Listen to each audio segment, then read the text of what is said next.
Ngomongin dulu mengenai makanan, setuju? Setuju banget, udah lapar nih jam-jam begini biasanya udah masuk jam sarapan harusnya. Maunya makan. Maunya makan ya? Oke, tapi sebelum kita makan kita ngomongin dulu deh, ini sedikit aja ya. Rasanya nih legit, tapi untungnya selangit. Itulah bisnis kue lapis talas Bogor. Kebetulan kue ini warnanya mirip sekali dengan bajunya Ranggani yang berwarna ungu. Nah, di mana salah satu pelaku bisnis ini bisa meraup omset sampai lebih dari 1 miliar rupiah per bulannya. Tertarik berbisnis nih?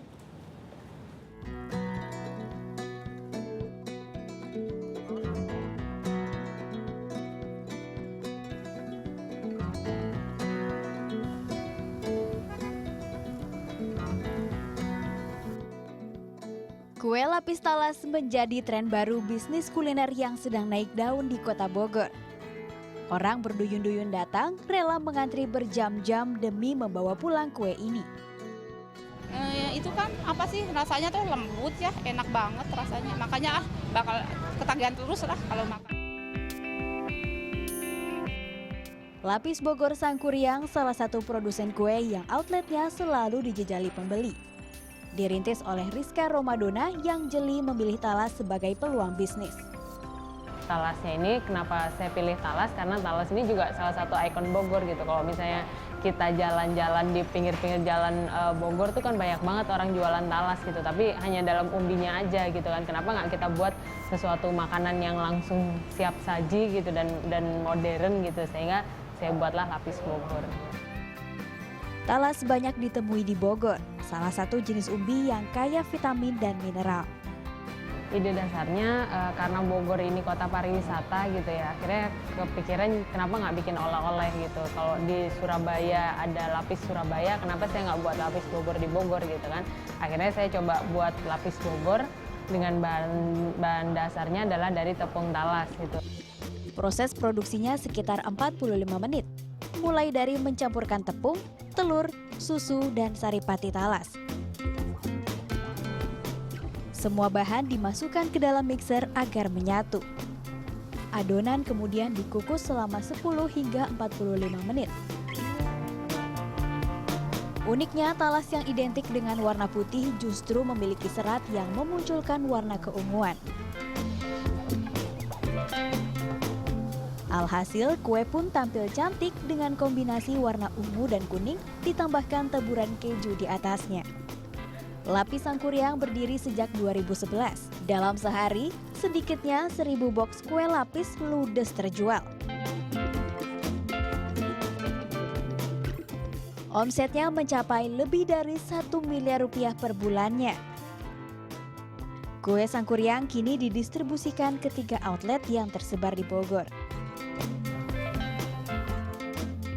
Para pembeli pun harus lebih dulu mengambil nomor antrian. Satu orang hanya boleh membeli paling banyak 3 kotak kue. Tak hanya menarik konsumen, kemunculan kue lapis talas menarik perhatian pebisnis lain. Salah seorang di antaranya adalah Maya. Istilahnya di sini mengikuti tren yang ada ya Mbak ya. Tren yang ada lagi boomingnya kan sekarang emang di posisi di lapis talas gitu. Jadi saya pikir saya hanya butuh kreativitas saya untuk mengolah bahwa itu menjadi makanan yang emang disukai oleh konsumen. Kini ada sekitar 10 produsen kue lapis talas yang ada di Kota Hujan. Harga yang ditawarkan juga beragam, mulai dari Rp20.000 hingga Rp30.000. Talas, jadi Bogor itu terkenal dengan talasnya. Jadi ketika talas diolah dengan kreatif, maka jadilah lapis talas yang rasanya beda dari yang lain. Boomingnya bisnis kue lapis Bogor tentunya menciptakan lapangan kerja baru. Rujukan oleh-oleh dari kota Bogor pun kini bertambah. Dan tak kalah penting, kue lapis ini ikut mendongkrak status talas sebagai bahan pangan lokal bernilai lebih tinggi. Sastika Rizky, Dipta Adiwiguna melaporkan untuk NET. Sekarang ini di studio itu lagi dingin-dinginnya. Kalau misalnya makan bolu atau kue-kue yang talas seperti itu kayaknya yang manisnya cukup, nggak terlalu kemanisan, itu kayaknya enak banget. Banget, apalagi kalau ditemenin sama teh panas, kopi Kopi panas. pahit gitu kan, manisnya biar dari si tadi talas itu Bener. ya. Aduh, Luar biasa.